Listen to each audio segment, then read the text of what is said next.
The woman had just come off a streetcar at Yonge Dundas Square. She was on this elevator heading to a northbound TTC train. A man got on the elevator with her, cut off a part of her nose, and fled. Police say they're on the hunt for 2 suspects.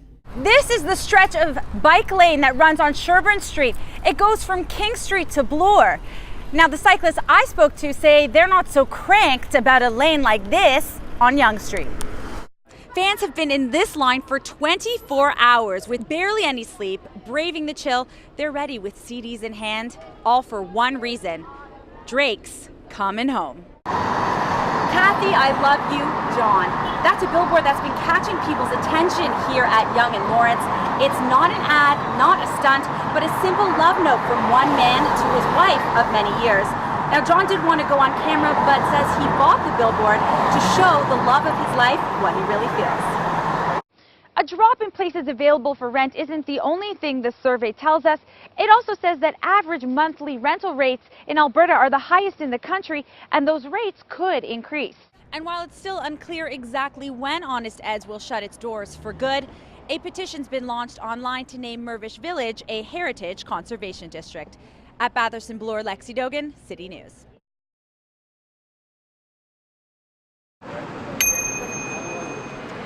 Just if I need to go someplace, I'll try to bike as much as possible. Yeah, to and from work every day. That's how I get around. It's faster than the TTC. And it's how tens of thousands of others in the two-wheeled revolution get around. But navigating the streets on a bike path can be a tricky task. I've had a few accidents. I've been clipped by cabs and run into streetcar tracks and hit by a car this summer. I don't feel like I need to take a bike path, to tell you the truth. I might be the opposite of most cyclists. Sherbourne's raised green bike path takes cyclists north to south, but there isn't much else going in that direction. And now the group Midtown Cycle Toronto is figuring out whether a bike lane on Yonge Street is a smart idea.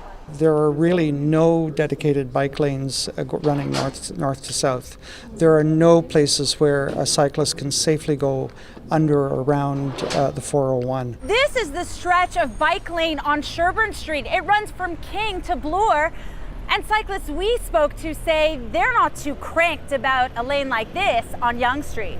I don't think necessarily having a cycle route is a solution, just because I think it will make it harder for cars as well when, you have a bike lane taking up a lot of the road. It's 2 lanes and there's no room for much else. So right. 2 lanes on each side. So you're going to do what they did on Jarvis, which is kind of cut a lane of traffic out at a minimum.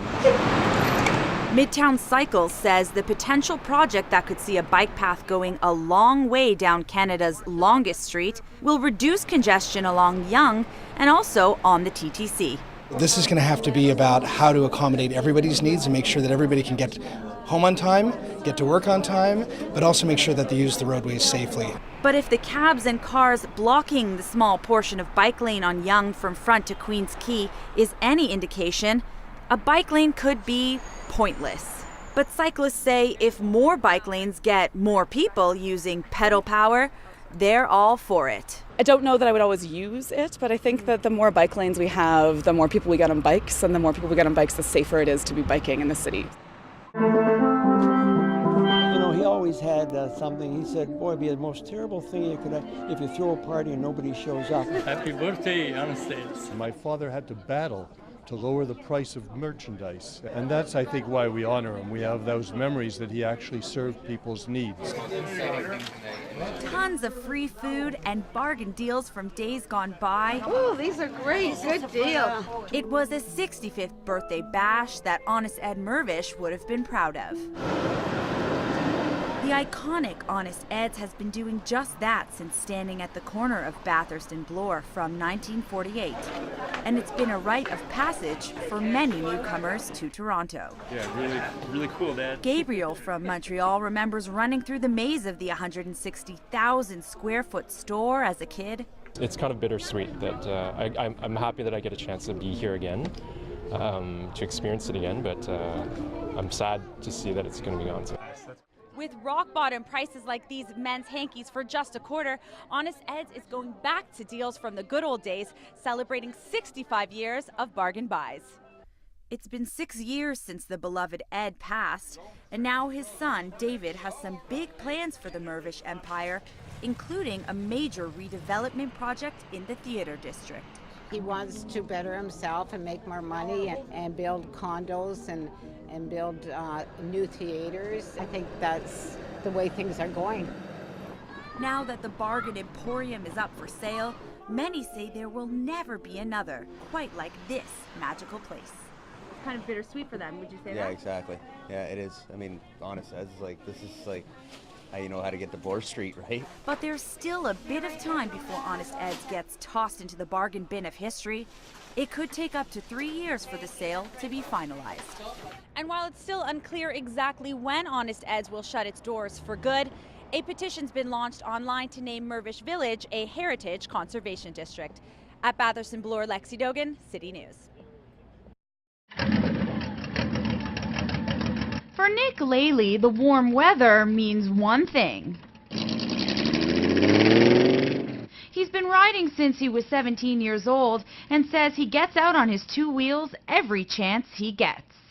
That freedom of riding a motorbike in the air is awesome. Smell all the different things, the grass, the barbecues, is great.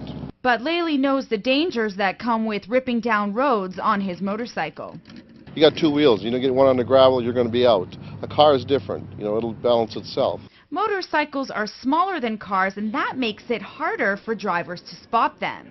The majority of the motorcycle accidents happen because you're in someone's blind spot or someone doesn't see you. I mean, you have great visibility of everything around you. The problem is you're just a small little moving obstacle on the road, and a lot of people don't see that. The Alberta Safety Council says all motorists need to be aware on the roads, but particularly riders on two wheels, because they don't have the same protection a car has. Fair enough. And we're going to stay as long as it takes. Some drivers were understanding and took an alternate route. You're not just as much right. You're not. You're not. Yes, it's you that's just as much right. But some, even fellow truckers, were frustrated by the blockade set up by operators and drivers hauling oil for Black Pearl CNRL and Husky. We'll let anybody that's in there come out, and any local traffic, people that live up there, we'll let in. The 29-kilometer stretch of highway was blocked because the owners and drivers say the rocky, dusty road is not safe. We're concerned about everybody's safety. It's not only just the semis. There's local traffic that comes, and a big semi and dust, you can't see nothing. The big rig drivers and owners say Onion Lake Council and oil company representatives were supposed to meet with them for talks Monday morning, but that did not happen. The road was watered and graded on the weekend, but the drivers say it isn't enough. We don't want to see anybody die, but at the rate they're going, it is gonna happen, and we can prevent that.